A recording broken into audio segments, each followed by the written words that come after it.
Module 4, The Leadership of Susan B. Anthony. Chapter 17, The Hope Chest by Karen Schwabach. Homework. Read Chapter 17 and complete the summary notes and summarize the chapter. Background information for Chapter 17. Early automobiles. In 1918, the automobile, what we call a car today, was just starting to gain popularity. With invention of the Ford Model T, more and more people began to switch from traveling by horse and buggy to automobile. Cars during this time were quite different than today. They were started with a large crank on the front of the car, and the driver had to push 3 pedals and move a lever back and forth to operate the vehicle. They were usually not enclosed with glass windows and were very loud. They were also only able to go about 30 to 40 miles per hour. Since roads were mostly dirt, they made for a bumpy, dusty ride. Overall, traveling by automobile was a noisy, uncomfortable, and dirty experience, but it was still quicker than traveling by horse, and more exciting too. During this time, auto camping trips became quite popular. People would drive their cars over long distances to sightsee and camp along the way. It was an entirely new type of vacation. Chapter 17, The Hope Chest. Page 214, Chapter 17, The Hope Chest.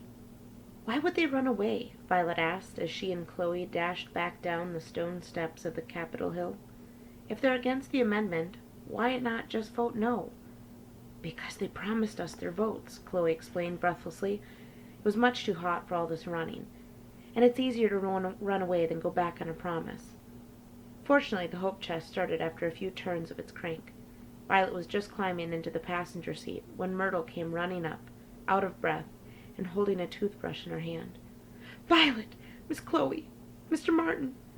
"Calm down, dear," Chloe suggested. Myrtle shook her head.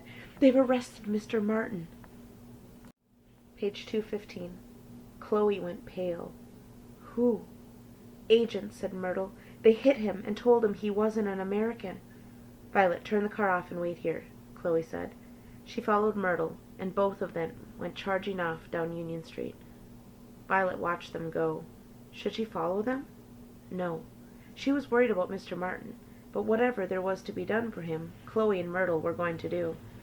Chloe had told Violet to wait here. But someone had to search the highways for Blotz and Creedwell. The Suffs were counting on Violet and Chloe to do it. Could she do it? She'd only driven the Hope Chest once before, with Chloe sitting next to her to tell her what to do. Well, never mind. She could do it. She had to. It was a good thing the Hope Chest was still running, because Violet doubted she could have started the thing by herself. She moved over into the driver's seat. She sat as tall as she could so that she could see over the hood, and she stretched her legs to reach the pedals. She breathed in the smell of burning gasoline. She looked down at the pedals on the floor. R for reverse. She kicked the pedal. The Hope Chest gave an anguished cough, as though it was about to stall, and Violet grabbed the throttle and gave it some gas. The car shot backward. A horse whinnied in fear. Violet stamped on the pedal marked B for brake, and grabbed at the steering wheel. Terrified, she turned and looked behind her. The horse was making... Turn the page. Page 216. The horse was making good its escape, its rider clinging to its back. But she'd come within an inch of hitting a parked Hupmobile. Violet gripped the steering wheel so hard that if it had been alive, it would have screamed. Resolutely, she stamped on the clutch to move the car forward, and then carefully touched the throttle and gave it some gas. The Hope Chest lunged like a racehorse breaking from the starting gate. Several pedestrians scattered out of Violet's way.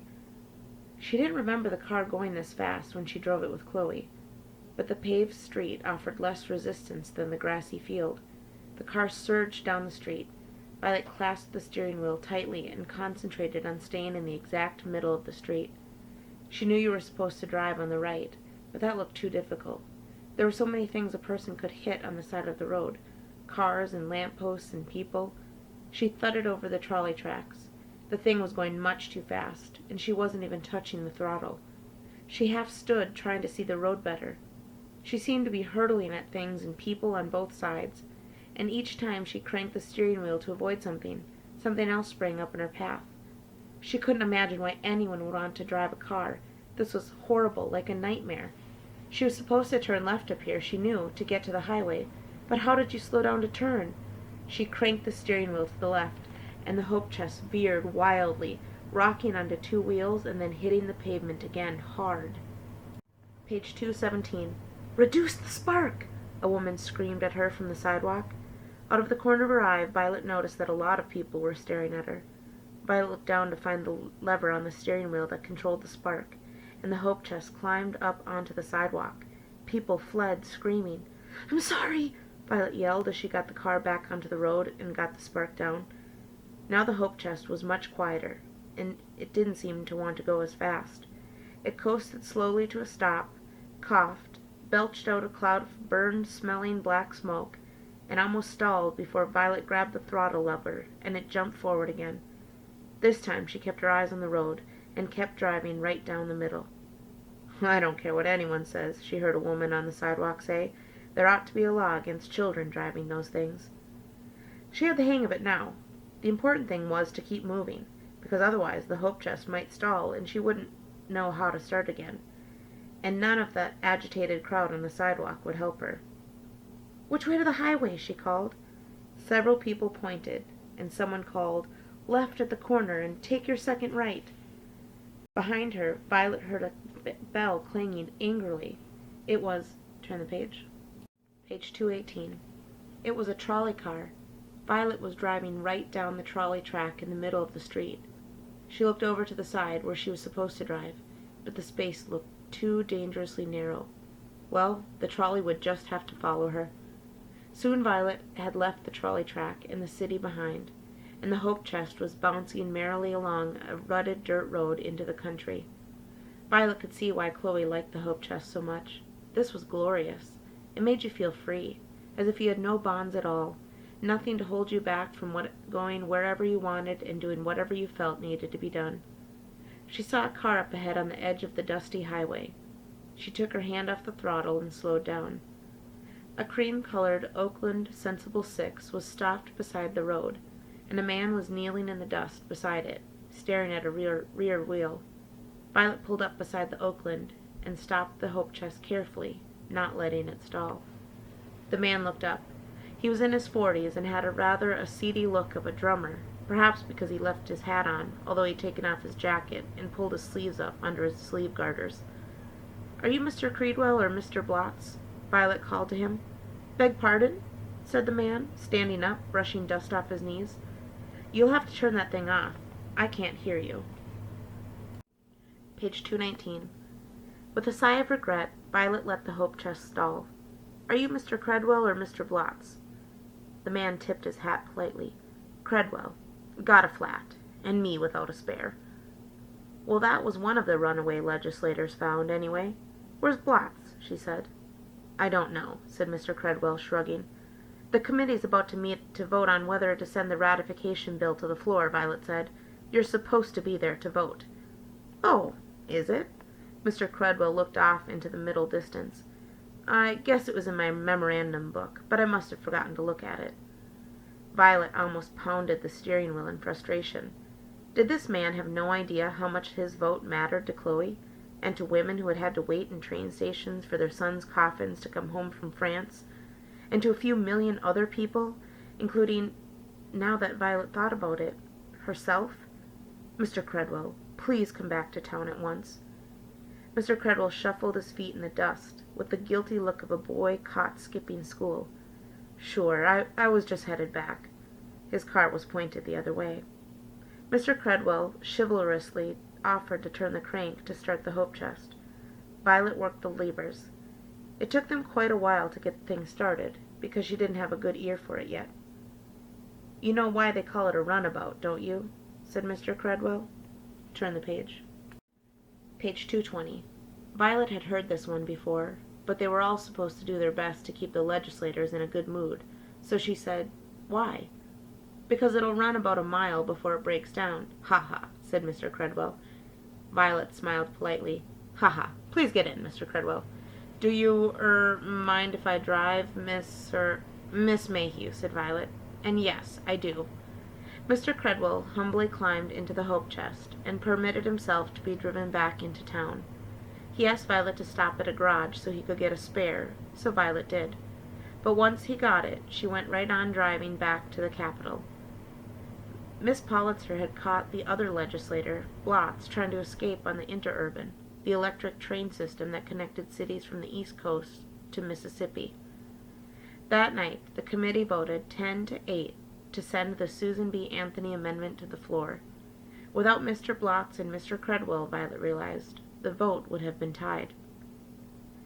The next day, Tuesday, August 17th, Violet did not see Chloe or Myrtle at all. Everyone thought the amendment would be voted on that day.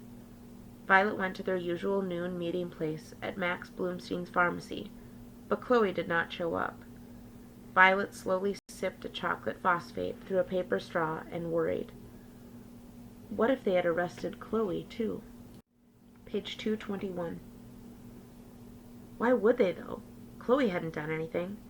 But then, according to Chloe, all Mr. Martin had done was speak out against the war, so who knew what people could get arrested for? And anyway, Chloe had been in jail before. The door jangled 17 times before the last of the phosphate gurgled in the bottom of Violet's glass, but it was never Chloe. With a sigh, Violet got up and left. On the way back to the Hermitage, Violet heard a newsboy hollering that some baseball player had been hit by a fast pitch and killed. That would upset Mr. Martin, Violet thought. If he ever even heard about it, that is. Who knew where he was being kept, or what was being done to him, or to Chloe, or to Myrtle? Turning these worries over in her head, Violet walked across the sweltering lobby of the Hermitage, and heard someone calling her name. She was surprised to see it was Mr. Hanover, the non-Bolshevik Jewish lawyer from Memphis, who was leading the house fight. Imagine him remembering her name. She was glad, and slightly proud of herself, to see that Mr. Hanover had no bump on his head, and had not been locked in the hold of a slow freighter heading south of New Orleans. "How do you do, Mr. Hanover?" she said politely. She looked curiously at the enormous blond man standing just behind Mr. Hanover's shoulder. Governor Roberts had indeed gotten Mr. Hanover a bodyguard, a huge one. "Fine, fine," said Mr. Hanover. "Actually, I think I'm—" Turn the page. Page 222. "Fine, fine," said Mr. Hanover. "Actually, I think I'm getting an ulcer, but that's neither here nor there. Listen, could you tell your sister that she doesn't need to bother with Mr. Ezekiel? I heard she was looking for him, but Mr. Ezekiel's ours. In fact, I'll tell you a funny story." Violet had already heard from Myrtle the story of how Mr. Ezekiel had told Mr. Hanover the Antis had offered him $300 for his vote, and had tried to get Mr. Hanover to offer him more. But she hadn't heard it from Mr. Hanover, so she laughed politely. Mr. Hanover was a nice fella. In spite of his baldness, he really wasn't much older than Chloe. About Mr. Martin's age, maybe. Violet suddenly felt that there was something really good about people who fought for the rights of other people, and she wished there was some way she could tell Mr. Hanover that. "Mr. Hanover, I'm not really an anti, and thank you." She unpinned the red rose from her dress and handed it to Mr. Hanover, keeping the pin because it would ruin the gesture if she stabbed him in the hand. She supposed Mr. Hanover must have known she wasn't an anti, or he wouldn't have told her the story, but she felt better for saying it anyway. She wondered why Mr. Hanover thought Chloe had been looking for Mr. Ezekiel. She couldn't remember even seeing a question mark next to Mr. Ezekiel's name. She went back up to her room. It was swelteringly hot. Miss Esquidrille was laundering her bloomers in the wash basin. Violet turned on the fan. She didn't care whether Miss Esquidrille minded or not, and flopped down on the bed. Page 223. "There you are!"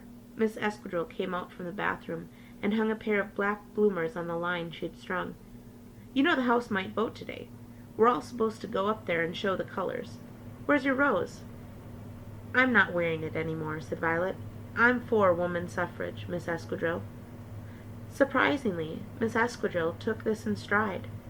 "You know, I'm beginning to wonder if I might be too. I was even saying to myself, Anisette, you're not even married, so all this queen of the household applesauce doesn't really apply to you anyway." You didn't say that to yourself. I said that to you, said Violet irritably. It's not only that, you know, Miss Esquadrille went on, as if Violet had not spoken. There are probably lots of women who aren't married, and they're still not queens of the household. Or maybe the household they're queen of is some one-room shack with no floor beside the railroad track. And maybe it's not really my business to decide whether they should vote or not. And anyway, who's to say I won't do a good job of voting once I set my mind to it? Violet stared at Miss Esquadrille as if she'd had sprouted horns. Did you just change sides? She asked Miss Esquadrille. Turn the page. Page 224. Miss Esquadrille gave her a bewildered look. You know, I think I did. She shook out another pair of bloomers and hung them up. In the evening there was an anti-party on the mezzanine. The antis were celebrating because the North Carolina legislature had rejected the Susan B. Anthony amendment. Violet went for the refreshments, but she didn't wear a red rose, and she didn't bother to pretend she was an anti anymore. She went as herself. Here's to North Carolina, Miss Josephine Anderson Pearson cried, lifting a glass of grape lemonade high beside the Confederate flag on the wall. Hear, hear. May Tennessee follow in her footsteps, said Mrs. Pinkard. They didn't actually vote it down, a woman near Violet said, conversationally. They voted to table it till next year. Oh, really? Said Violet politely, eating her pineapple ice. We might do the same, said the woman. If it looks like we're going to lose, which, just between you and me and the barn gate. I want the Susan B. Anthony amendment to pass, Violet said. The woman looked at her in surprise. Young lady. Page 225.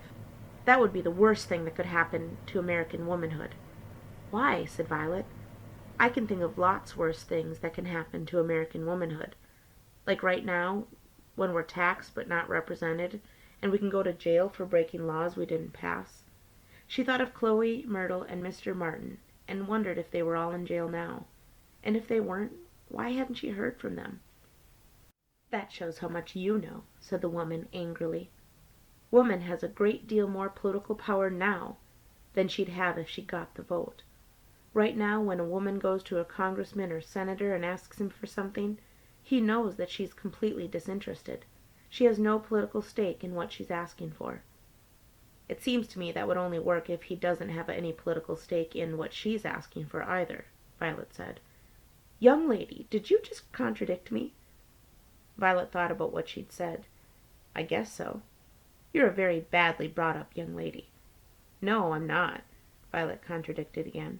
I'm a very well-brought-up young lady, but I'm getting over it. She started to lift her bowl to her mouth to drink the last melted bit of pineapple ice, but then decided she'd better not lose all her manners at once. She set the bowl down on the table. You know, when you think about it, miss, turn the page. Page 226. You know, when you think about it, Miss Esquadrille was saying loudly nearby. Here it is, 1920 already. I mean, doesn't it seem sort of, I don't know, crazy that women still haven't gotten the vote yet? Anna said, Hush. You don't know what you're saying, said Miss Pearson. Yes, I do, said Miss Esquadrille. I may not be very smart, but I know when someone's trying to pull a fast one on me. We're women. So what are we doing fighting against women getting the vote? Miss Pearson opened her mouth to answer, then shut it as a page boy rushed into the room, followed by an anti who was guarding him to make sure he arrived safely, and thrust the note into Miss Pearson's hand. Everyone watched while Miss Pearson read the note. The House is adjourned till tomorrow, she announced, so it will go on another day. There were murmurs all around. This was not good news for the antis, Violet realized. They had expected a vote today, and an easy win. End of chapter 17. Homework. Read chapter 17 and complete the summary notes and summarize the chapter. Let's review how to fill out the somebody in wanted but so then summary notes. The somebody is the character or the narrator in a text. In is the place where the text is set. Wanted is what the character or the narrator is hoping for. But is the problem or the obstacle that might get in the way of what the narrator or the character wants. So is the outcome or resolution, and then is what happens to move the story forward. Chapter 17 is told from the perspective of Violet. So she is the somebody in this chapter.